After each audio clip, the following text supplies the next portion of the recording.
Hello les beautés, j'espère que vous allez bien. Alors, j'espère que je vous ai manqué parce que ça fait quoi 3 semaines, un mois que la meuf elle a pas posté peut-être. Déjà bonne année, j'ai envie de dire bonne année, on a encore le droit, je crois c'est jusqu'à début février. Bonne année, meilleurs vœux, tout ce que vous voulez, santé, argent, richesse. La fille elle a enchaîné les deux, oui parce que l'argent c'est important aussi. Amour et tu travailles, bref, anyway, meilleurs vœux. Aujourd'hui... j'ai hésité pour le sujet parce que y avait pas mal de trucs dans l'actualité. Vous le savez, il y a une partie des logs, donc des listes des personnes qui ont un peu fréquenté l'île de Jeffrey... oui, c'est Jeffrey Epstein. Oui, Harvey Weinstein, Jeffrey Epstein. Les noms qui se ressemblent trop, mon fou. Mais donc les logs sont sortis. Je me suis dit, vas-y, viens, on en parle, mais pas tout de suite. J'attends que ça avance un tout petit peu. J'avais déjà fait une vidéo sur Jeffrey Epstein après la sortie du documentaire très intéressant sur Netflix. Si jamais vous avez besoin d'être un peu plus au fait de ce qui s'est vraiment déroulé, n'hésitez pas. Et j'avais déjà fait une vidéo genre je sais pas il y a 1 an et demi, 2 ans sur le sujet, donc n'hésitez absolument pas à y faire un tour, j'en reparlerai plus tard. Mais là dans l'actu il y a un petit zouave, il y a un petit zinzin qui a refait des siennes et je me suis dit que ce serait pas mal qu'on en parle un peu parce que ça soulève encore une fois plusieurs sujets qui sont sous-jacents et je trouvais ça assez intéressant de pouvoir un peu décortiquer ce qui se passe sans toutefois juste dire ouh c'est pas bien ou ouah je trouve ça trop drôle. Et encore une fois avant que la vidéo commence, je tiens à faire ce rappel constamment, ok? Venez me rejoindre sur Instagram en fait, venez donner de la force sur Insta, abonnez-vous ici. L'autre jour quand j'étais chez mon frère, on parlait du fait que, vous savez, maintenant en regardant YouTube sur la télé, des fois il y a des gens, tu les regardes tout le temps et t'es pas abonné. Et lui il s'est rendu compte entre autres qu'il y a des gens, il a regardé peut-être une 40aine de leurs vidéos et il était toujours pas abonné. Abonnez-vous en fait. Genre vous cliquez en bas, vous vous abonnez, donnez de la force, puis après vous allez sur Instagram. Je sais que c'est un effort en plus à faire d'ouvrir Insta et de taper Derinthia, mais faites-le. Là-bas je suis beaucoup plus présente parce qu'ici je suis une fois par semaine en dehors de mes pauses. Hein, mais là on vient pleine d'activités, 2024 je suis gonflée à bloc et il y a le podcast aussi, vous le savez, Night Confessions qui est sur toutes les plateformes, n'hésitez pas parce que vous êtes de plus en plus à me dire oh, meuf j'ai découvert ton podcast il est trop bien, oui il est génial ok parce que je me donne à 10 000%, à 10 000%, donc bien sûr qu'il est bien. Mais sur YouTube, promis, c'était vraiment la pause parce que j'avais besoin d'une pause de fin et début d'année, c'est normal, on prend toutes et tous des vacances. C'est pas parce que nous, on est à notre compte sur les réseaux que pour autant on n'a pas le droit à des vacances. Et donc j'avais besoin de ce petit break, j'avais besoin un tout petit peu, avant toutefois de reprendre mieux. Cette année, il y aura, je l'espère, des gens sur ma chaîne, il y aura des crossovers, il y aura des trucs cool, il y aura des gens que je vais vous ramener que vous connaissez peut-être, ou des gens que vous allez découvrir aussi. Il y aura aussi, j'ai envie de tâter du format documentaire, de pousser un peu plus certains trucs, donc il y aura de la nouveauté, il y aura des trucs intéressants, bah autant s'abonner quoi. Mais revenons à nos moutons. Lil Nas X, ce n'est pas du tout la première fois qu'il fait parler de lui dans le côté un peu provoque, si on peut appeler ça ainsi. Parce qu'encore une fois, on va essayer un peu d'échelonner tout ce dont j'ai envie de parler aujourd'hui. Parce que, est-ce que la première fois, ça avait été pour Montero? Est-ce que ça a été la première fois? Je crois même pas que ça avait été la première fois. Je crois qu'il y avait une histoire avec une paire de Air Max qui avait fait du boucan, mais Montero avait causé le plus gros du problème. Pourquoi? Parce que Lil Nas X donc est arrivé avec Old Town Road, qui est en feat, enfin il a eu sa version solo en premier, et après le feat avec Billy Ray Cyrus, le papa de Miley Cyrus. C'est comme ça que Lil Nas X a explosé, qu'il est passé très réellement, avant que ça explose, à je crois il avait genre une dizaine de dollars sur son compte en banque, parce qu'il avait tout mis dans les ingé-sons et dans ce qu'il fallait pour le son, et heureusement pour lui que ça a explosé parce qu'il n'avait plus rien, il s'était fait virer de chez lui par sa daronne à qui il avait fait son coming out si je me souviens bien, enfin bref, il y avait tout un truc très voilà. Et par la suite, il arrive donc avec Old Town Road, ok très cool, il s'impose, il fait ses trucs et tout ça, il fait son coming out et bien entendu, comme vous savez, il y a eu une scission de ouf. Pourquoi? Parce que il y a des gens qui sont homophobes et pour qui écouter la musique d'une personne homosexuelle, apparemment ça va peut-être te changer. Alors si ça te change, c'est peut-être que tu avais des choses que tu ne t'avoues pas. Mais bref, on n'est pas là pour parler de ça aujourd'hui. Et ce qui a fait que à partir de ce moment-là, je pense qu'il a eu un taux de haine sur les réseaux qui a été tel que tu choisis dans ce moment-là soit de continuer ta route, tu continues ce que tu fais et tu le fais et tu continues à le faire, ou tu peux prendre partie dans ce délire-là. Donc c'est-à-dire que tu peux te dire « Ah, on m'attaque ! Bah je vais attaquer. » Et j'ai le sentiment que c'est ce qui se passe chez Lil Nas X. Parce que autrement, je ne saurais pas vous l'expliquer. Avec Montero qui avait fait parler, où on commence avec un ange déchu qui tombe jusqu'aux enfers. Alors déjà c'est sur une barre de pole dance, donc tout le monde était là en mode ok, l'ambiance on a compris, on sexualise des trucs qui sont un peu bibliques, mais bref, on est habitué à la rigueur. Mais où par la suite, on le voit en train de booty shaker et de twerker sur, je crois, une représentation de Lucifer en fait. Bon, même si c'est qu'une représentation, personne ne sait si Lucifer existe ou si, encore une fois, à quoi Lucifer ressemble, mais on savait quel était le but de cette représentation, on savait ce que ça représentait. Et ça a fait énormément parler, parce qu'on est dans un clip où on est sur un truc hautement sexualisé, comme je vous ai dit, et on a des représentations bibliques qui sont mêlées. Donc bien entendu, ça pose problème. Parce que comme je l'ai très souvent dit, et c'est quelque chose que j'adore dire et répéter, la liberté des uns s'arrête où commence celle des autres. Qu'est-ce que ça signifie? Ça signifie tout et n'importe quoi. C'est à vous de voir comment vous voulez le lui donner un sens, mais à mon sens, ça signifiera ici, entre autres, parce que on va surtout parler de religion aujourd'hui. Je vais pas prêcher ou quoi que ce soit. Vous savez que, ok, j'ai été baptisée, tout ça, mais je suis pas croyante. Pas du tout. Je suis spirituelle, ok, mais pas croyante, religieuse, chrétienne catholique. Non. Mais chacun a le droit à son culte et tout ça, j'ai aucun souci là-dessus. Mais dans la mesure où moi j'aime bien que chacun puisse faire un peu sa vie et choisir ce qu'il fait de son quotidien et tout, et j'aimerais bien que les gens le fassent aussi. C'est, je sais, très utopique, très naïf, ok. Mais le souci avec ce que Lil Nas X avait déjà fait dans Montero, le problème c'est que il a affiché assez clairement qu'il faisait un doigt d'honneur un peu aux chrétiens. Voilà, chose qui se passe plein de fois déjà, vous le savez très bien. Il y a très rapidement des réactions quand il y a des représentations hyper irrespectueuses du prophète Mohammed. Bon, j'étais en train de chercher du côté des juifs, mais je vous avoue que je me souviens pas avoir vu de représentation. Alors peut-être chez Charlie Hebdo ou le Canard enchaîné, il y a eu un petit truc par rapport à des rabbins un jour, mais j'ai jamais rien vu d'aussi gros en tout cas. Mais donc les réactions sont vives, mais très souvent, ce que les gens soulignent et ce qui est aussi assez réel, c'est que on tape beaucoup sur les représentations religieuses chrétiennes et personne ne fait rien en fait. C'est en mode, c'est la religion dont on peut se moquer en fait. Et avec Montero, il l'avait prouvé Lil Nas X. Parce que, excepté les gens qui étaient là en mode bouh, c'est pas trop bien, et bah ça a continué à faire énormément de vues, ça a commencé à continuer à tourner, à être streamé. Le son en lui-même, moi je le kiffe, mais le clip, je suis pas du tout d'accord avec ce qu'il y a dedans. Bon, jusqu'ici après, on a eu Industry Baby en feat avec, j'oublie toujours son nom. Bref, il y a eu des sons, il y a eu des choses, il y a eu le feat avec Doja, je crois que ça s'appelle Scoop, quelque chose comme ça. Et donc il a continué à faire du son. Aucun problème. Depuis quelques semaines, sur son compte TikTok, parce que moi sur TikTok que je le suivais, je le suis pas sur Insta, donc je sais pas si la promo était pareille, mais il faisait donc la promo d'un nouveau son, un son dont on n'avait pas le titre. Et il nous expliquait aussi que ouais, d'ici pas longtemps, je vais exposer tout Hollywood, tout le monde va me détester, mon label n'a pas voulu que je fasse ce que je vais faire, j'ai dû tout faire par moi-même, je vais exposer Hollywood. En fait, il y a eu tout un truc comme ça, où j'étais là en train de me dire, attends, il prend des risques, mais là c'est en train de m'intéresser en fait. Parce qu'une personne qui trempe dans Hollywood et qui veut exposer Hollywood, qui a des choses à dire, nous on est toujours preneurs. Nous on a faim de ces informations-là et on veut manger. Donc balance-nous. Donc on était vraiment très nombreux, je voyais les commentaires. Je m'amusais à regarder les commentaires et vraiment c'était ok. Je vais vous mettre quelques TikTok pour vous donner un peu l'idée de ce qu'il faisait pour nous teaser.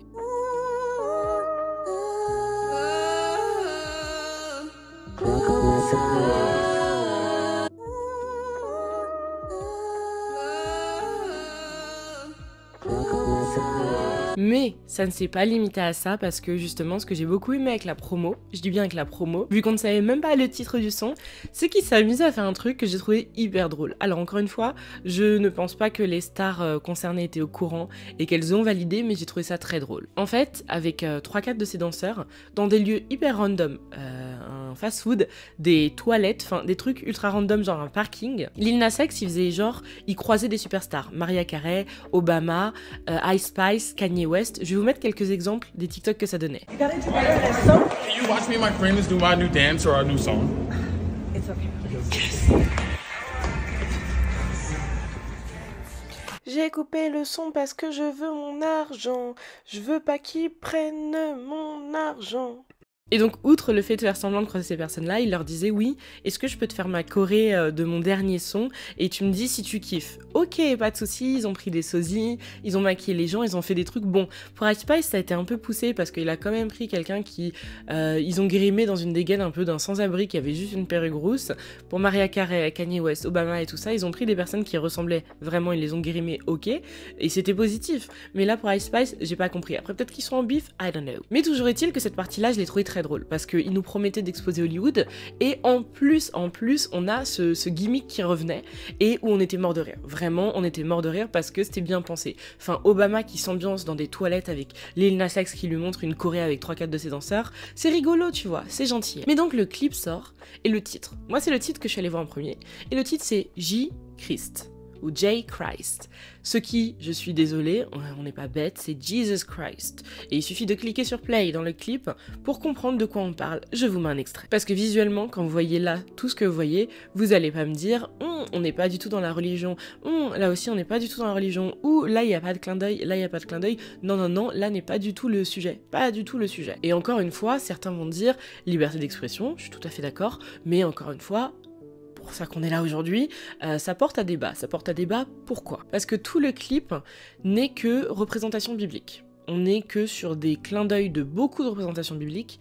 On a l'arche de Noé, on a... j'ai oublié les trucs en même temps, ok? On a, je crois que c'est Jacob. Enfin bref, les gars, le catéchisme est loin derrière moi. Mais on a plein de représentations bibliques qui sont là et où, tour à tour, Lil Nas X est un ange sexy, puis un ange basketteur, puis plein de choses qui se mélangent en plus et qui n'ont pas trop de sens. Et au milieu de toutes ces choses-là, il y a eu des éléments que j'aurais pu trouver intéressants dans un premier temps, si par exemple, il s'était mis en troisième plan. C'était mis en troisième plan, une personne qui observe et peut-être, je sais pas, on aurait eu une adaptation de plusieurs faits bibliques importants, mais d'aujourd'hui. Ou qu'est-ce que ça donnerait par exemple, parce qu'à un moment donc il est Jésus sur la croix et il y a des gens qui sont en train de danser devant. J'aurais trouvé ça hyper intéressant de représenter ça aujourd'hui dans l'idée où si on avait un Jésus sur la croix, et ben, les gens ils auraient sorti leur téléphone pour faire un live, prendre des photos et trucs comme ça. Si jamais on avait eu l'arche de Noé aussi comme il y a eu dans le clip, j'aurais bien aimé qu'ils nous montrent ce que ça aurait donné sur aujourd'hui, que les gens en fait n'auraient pas sauvé les animaux, ils auraient pensé à se sauver et peut-être même à sauver leur voiture, des trucs comme ça. Enfin, vraiment que ça aurait été un truc un peu une dystopie, enfin quelque chose de creusé, quelque chose qui aurait eu du sens. Là, c'était vraiment histoire de dire, on recrée ces moments-là et je suis Jésus, je suis un ange, je suis Dieu. Enfin, il a alterné plein de trucs qui étaient assez insultant en fin de compte. Parce que outre le fait déjà de représenter des figures bibliques, ce qui religieusement dans toutes les religions que je peux connaître, c'est pas un truc qui est très bien vu de représenter vraiment les choses et les gens dans toutes ces œuvres-là, mais en plus il se met à leur place, c'est-à-dire qu'il devient Jésus carrément. C'est-à-dire que non, c'est-à-dire que ça c'est pas possible. Et il y a eu un moment, alors j'ai... noter le petit passage parce que ce qui s'est passé, c'est quand il était un ange basketteur, je vous ai expliqué ça, il y avait face à lui un, je sais pas si c'est le diable ou un démon, mais moi je voyais plutôt le diable, je vais vous mettre les images en même temps, et ce qui s'est passé c'est que sur la paire de basket du dit diable démon, il y avait un verset, les numéros d'un verset, c'est Luc 10-18. Alors bien entendu, je suis allée ouvrir Google, et Luc 10-18 dit ceci. Jésus leur dit: je voyais Satan tomber du ciel comme un éclair. Et encore une fois, je ne comprends pas. Je ne comprends pas d'où ça sort, je ne comprends pas le pourquoi du comment, pourquoi il y a besoin en plus de faire une réelle référence, outre le fait qu'on a compris que tu reprends des passages, pourquoi il y a besoin de faire cette réelle référence en prenant une partie d'un texte. Pourquoi? Tout comme également à la fin du clip, je vais vous mettre le screen juste là, il est écrit sur l'écran, c'est les Corinthiens 5:17, en anglais donc c'est « Therefore, if anyone is in Christ, he is a new creation. The old has passed away, behold, the new has come. » En gros, c'est si jamais qui que ce soit est en Christ, donc bien entendu, c'est-à-dire que tu as vu le Christ comme étant son sauveur, il est une nouvelle création, il ou elle est une nouvelle création, l'ancien est fini, terminé, behold, genre voyez, le nouveau est arrivé. En gros, le renouveau depuis que tu es en Christ. Ok, d'accord. Ok, est-ce que par là, il veut juste nous teaser le fait que c'est un nouveau Lil Nas X? Est-ce que par là, si, je ne comprends pas. En fait, il n'y a rien qui se tient. Et pourquoi il n'y a rien qui se tient également? Parce qu'il faut que vous penchiez sur les paroles. Les paroles ont aucun sens. Vraiment, les paroles, c'est juste en mode, il raconte des trucs, il parle d'un Uber à un moment. Il n'y a aucun rapport avec le clip. Et c'est pour ça, quand les gens ont dit que c'est de la pure provocation, qu'il n'y a pas un sens derrière, et que lui disait non, c'est pas de la provoque, alors qu'on sait très bien que c'est de la provoque, mais le souci c'est que les paroles n'ont pas de suite. Je vous mets juste en face, je juxtapose ça avec Judas de Lady Gaga, qui a été un son qui a été très décrit aussi, parce que tu arrives sur un titre qui s'appelle Judas, tu as une représentation de Judas et une représentation de Jésus. Mais ici, alors moi, au début j'étais là en mode aussi, qu'est-ce qu'elle veut nous faire notre Stefani Germanotta, mais en fin de compte, quand tu te penches sur les paroles, tu comprends ce qu'il y a derrière. Même si encore une fois, chacun peut aimer ou ne pas aimer. Mais dans les paroles où elle t'explique que elle se met à la place en fait d'une chrétienne qui est tiraillée entre deux entités. Entre l'entité de Jésus qu'elle voit comme son sauveur, et elle le dit, Jesus is my virtue and Judas is the demon I cling to. Donc Judas, c'est le démon qui m'attire parce que t'es un humain et l'humain commet des péchés dans la religion, dans toutes les religions, et je pense que vous êtes plus religieux que moi pour le savoir à ma place. C'est humain que de pécher. C'est normal, parce que la tentation est sur terre justement. Et dans tout le son de Judas, si vous regardez les paroles ont un sens par rapport à ça.